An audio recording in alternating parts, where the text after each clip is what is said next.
क्या आप दुआ मांगने का सही तरीका जानना चाहते हैं? तो इस आर्टिकल को पूरा आखिर तक पढ़ें। अल्लाह से दुआ मांगने का सही तरीका क्या है, जानेंगे सही हदीस से, और आप जानेंगे दुआ मांगने के क्या आदाब होते हैं। अल्लाह से दुआ मांगने के लिए आप पहले वुज़ू कर लें, क्योंकि वुज़ू की हालत में दुआ मांगना बेहतर होता है। उसके बाद किबले की तरफ मुंह करके बैठ जाएं। बैठने का तरीका यह है कि जैसे हम किसी नमाज में अत्तहियात की हालत में बैठते हैं, उसी तरह हमें दुआ के लिए भी बैठना है।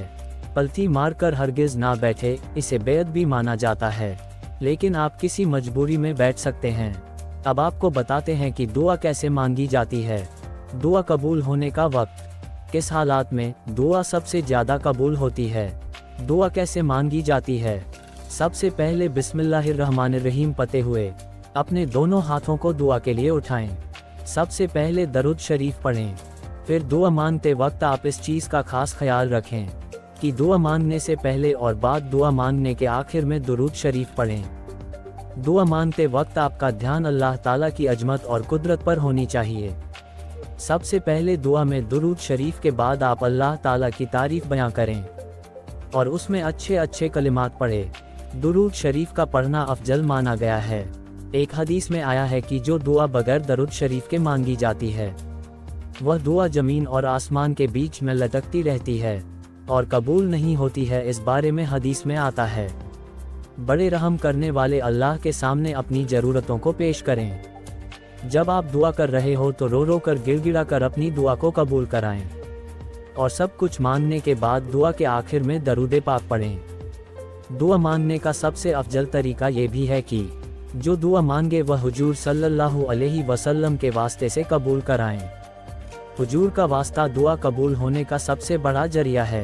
जब दुआ पूरी हो जाए तो अपने दोनों हाथों को मुंह पर फेर लें और दिल में ये यकीन करें कि दुआ जरूर कबूल होगी। अगर दुआ की कबूलियत का असर ना दिखे तो गमगीन ना हो। किस हालात में दुआ सबसे ज़्यादा कबूल होती है? वह इंसान जिसके साथ अन्याय हुआ हो या प्रताड़ित हो, वो इंसान जो मुश्किल दौर से गुजर रहा हो, वो इंसान जो सफ़र कर रहा हो, वो इंसान जो रोजा रखा हो, औरत जब बच्चे को जन्म दे रही हो, एक इंसान जो कुरान शरीफ पढ़ रहा है या पढ़ा रहा हो, जो इंसान जो हज या उम्राह कर रहा हो, जो इंसान जब दूसरे के लिए में दुआ करता हो। एक हदीस में आया है कि रसूल सल्लल्लाहु अलैहि वसल्लम ने फरमाया, दुआ ही इबादत है, यानी अल्लाह ताला से दुआ करना भी इबादत है। नमाज के बाद की पहली दुआ अल्लाह अकबर, यानी अल्लाह सबसे बड़ा है। नमाज के बाद की दूसरी दुआ अस्तगफिरुल्लाह अस्तगफिरुल्लाह अस्तगफिरुल्लाह 3 मरतबा पढ़ना है। तर्जुमा, मैं अल्लाह से बख्शिश तलब करता हूँ। नमाज के बाद की तीसरी दुआ अल्लाहुम्मा अंता सलाम व मिनका सलाम तबारकता या जल जलाली वल इकराम। तर्जुमा, ए अल्लाह तू सलामती वाला है और तेरी तरफ ही सलामती है, तू बाबरकत है, ए बुजुर्गी और इज्जत वाले।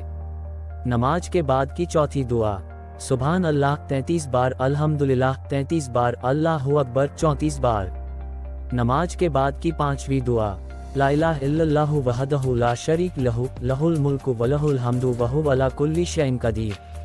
तर्जुमा, अल्लाह के अलावा कोई सच्चा माबूद नहीं, वह अकेला है, उसका कोई साथी नहीं, उसी के लिए बादशाहत है और उसके लिए तमाम तारीफें हैं और वह हर चीज़ पर कुदरत रखता है।